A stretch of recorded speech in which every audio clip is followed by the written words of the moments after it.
Welcome back to NMA TV. My name is Jerry Mullins. I'm with the National Mining Association. We're broadcasting live here at the Las Vegas Convention Center from MINExpo 2024. Having a really nice time so far.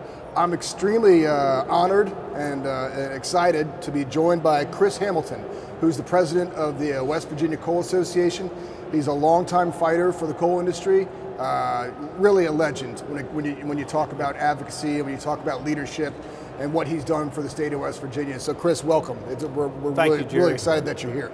I wanted to ask you, probably no state's really better known for coal mining than West Virginia. I was wondering if you could give us just a kind of an update on what the state of the industry is right now. Well, as you know, the industry's always gone through cycles, some better than others, but there's just so much going on today. You know, and in the world of energy and coal mining, as you know, there's some real obstacles right now for growth and development within the industry, but we feel like we're doing very well. You know, we have several products that come out of West Virginia's coal industry, and we'd like to believe that we have the highest grade thermal coals and metallurgical coals. You know, we continue to be a major exporter of coal, not just internationally or globally, but domestically as well. You know, most states east of the Mississippi River receive volumes of West Virginia coal, either for electric generation or for high-grade steel manufacturing. So we have a very balanced portfolio of the coals that we mine there, and it still represents not only is coal mining one of the foundational industries within the state, but it continues to maintain a high level of revenues and jobs, and accounts for just about upwards of 20% of our gross state product. That's great. The National Mine Association, the West Virginia Coal Association, really are charged with advocacy for the industry, right? Yes. Going out there and educating folks, maybe even making sure they're aware of what the opportunities as well as what the threats might be. There's probably no better example of that than the Friends of Coal campaign. I know you were one of the original incubators of that campaign. I was wondering if you could tell us about how it's doing and where you see it going. It serves as a grassroots organization. It's an opportunity for miners, their wives, their families to have a voice in what's going on within the industry.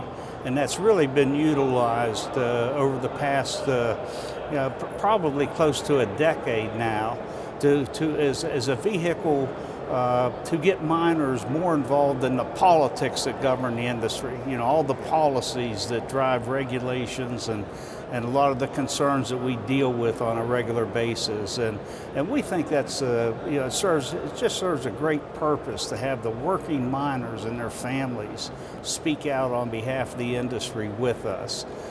So it's a program that's been well supported. It's resonated well. We're in the 22nd, 23rd year of Friends of Coal right now. So all of a sudden it's been around for a while. There's a lot of license plates. Everybody has the decals, and you can't go anywhere within the state of West Virginia and Kentucky and Pennsylvania without seeing the Friends of Coal license plates or stickers. That's great. Just curious, when you're out talking to people, or you're here at MINExpo, 45,000 people, mm-hmm. What are the misconceptions of coal mining that you just like to dispel when you're just having a random conversation?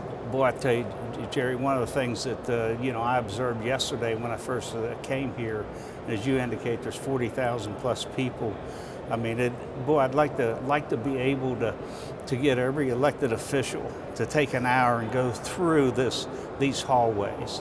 I mean, this is really the greatest show on earth.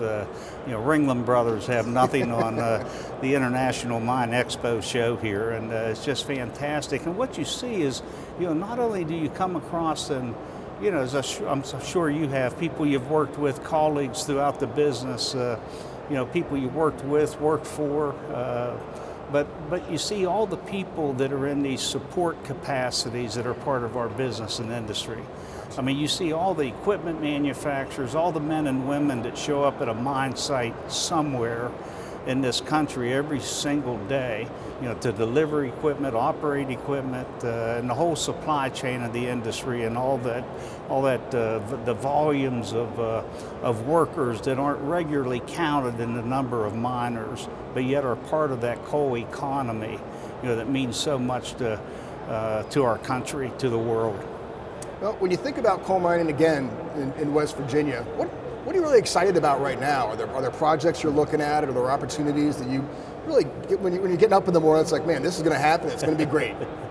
Well, we think we have a great future in West Virginia, as I think the industry does nationally.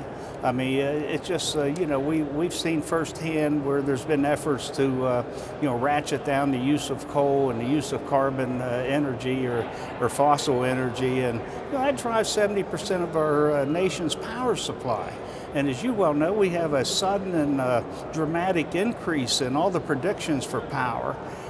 Because of all the data centers going in, manufacturing's on an all-time high, and the continued use of artificial intelligence and everything. So we think we are going to play and continue to be a part of this nation's future economy and job base. Gotcha. Now, not to take a negative light, but what are your biggest concerns? I mean, biggest concerns is no other industry or business is driven by public policy as we are. And it just creates a lot of uncertainty that's unfortunate, not just for those that have tremendous investment in the industry, but the men and women that work up every day and hope they have a job in a month or two. And these policy issues are driven by political agendas. There's no question about that, but they just have a major effect and impact on the business. And so hopefully we can get that all straightened out at some point in the near future. But we think coal and mining generally is going to be around for many, many decades. Yep, amen. I'd like to think of it as a high growth industry.